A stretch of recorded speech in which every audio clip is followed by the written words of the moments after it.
اعوذ باللہ من الشیطان الرجیم بسم اللہ الرحمن الرحیم ولوطا اذ قال لقومه اتأتون الفاحشة ما سبقكم بها من احد من العالمين انکم لتأتون الرجال شهوة من دون النساء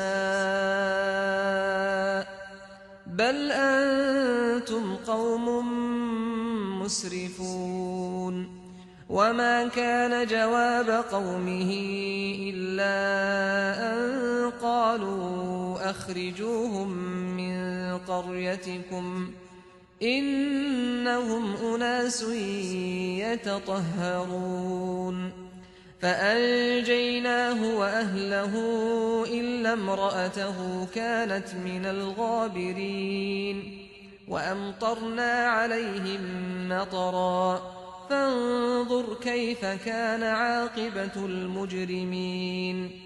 اسی طرح لوط کو بھیجا جب اس نے اپنی قوم سے کہا کیا اس بے حیائی کا ارتکاب کرتے ہو؟ تم سے پہلے دنیا میں کسی قوم نے اس کا ارتکاب نہیں کیا۔ تم عورتوں کو چھوڑ کر مردوں سے اپنی خواہش پوری کرتے ہو۔ حقیقت یہ ہے کہ تم بڑے اوندھے بلکہ بالکل ہی حد سے گزر جانے والے لوگ ہو۔ مگر اس کی قوم نے جواب دیا تو یہ دیا کہ انہیں اپنی بستی سے نکالو، یہ لوگ بڑے پاک باز بنتے ہیں۔ سو ہم نے اسے اور اس کے گھر والوں کو بچا لیا، اس کی بیوی کے سوا وہ پیچھے رہ جانے والوں میں رہ گئی، اور اس قوم پر پتھروں کی بارش برسا دی جس طرح کے برسانے کا حق تھا۔ پھر دیکھو کہ ان مجرموں کا کیا انجام ہوا۔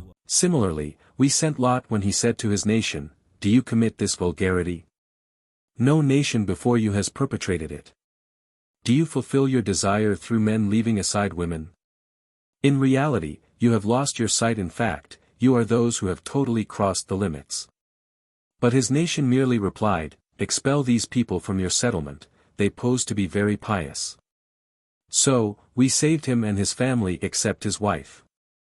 She was among those who were left behind. And we showered a stone-hurling rain on that nation the way it should be showered. Then observe the fate met by these wrongdoers.